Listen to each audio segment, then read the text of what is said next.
Elle n'avait que 13 ans lorsqu'elle a rencontré son futur mari, René Angelil, âgé à l'époque de 40 ans. Leur couple a été officialisé en 1988, Céline Dion avait alors 20 ans.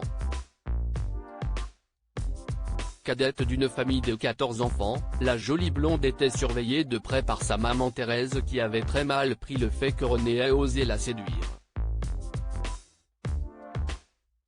Interviewée par les journalistes du magazine Têtu, l'actrice Valérie Lemercier, qui interprète le rôle de Céline Dion dans le film Aline, avait raconté comment la maman de la chanteuse avait sévèrement mis en garde le producteur lorsqu'elle avait appris leur liaison. Je n'ai aucun doute, Céline était folle amoureuse de René. Si est elle qui l'a aimé en premier, mais elle ne pouvait pas le dire. Sa mère était contre.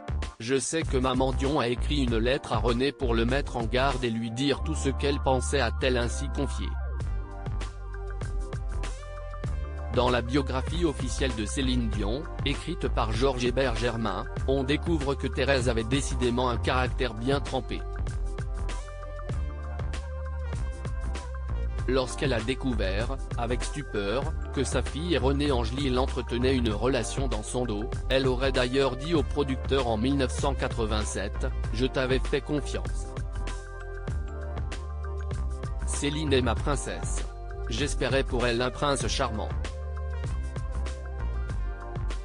Selon Thérèse, René Angelil n'avait pas du tout la carrure, ni même l'âge, pour être avec sa précieuse Céline. J'avais peur de la réaction de maman Dion. L'animateur québécois Josélito Michaud a également confirmé que René Angelil avait toujours eu peur de sa belle-mère.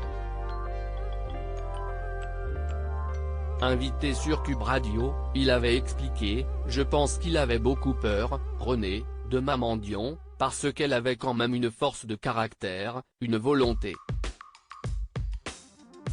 Il le disait lui-même, je ne dévoile rien en disant ça, il avait peur de maman Dion en se disant, j'espère qu'elle serait d'accord.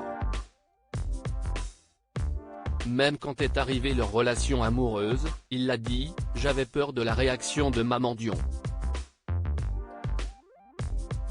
Céline Dion et René Angelil se sont aimés pendant près de 21 ans jusqu'à la mort du producteur en 2016.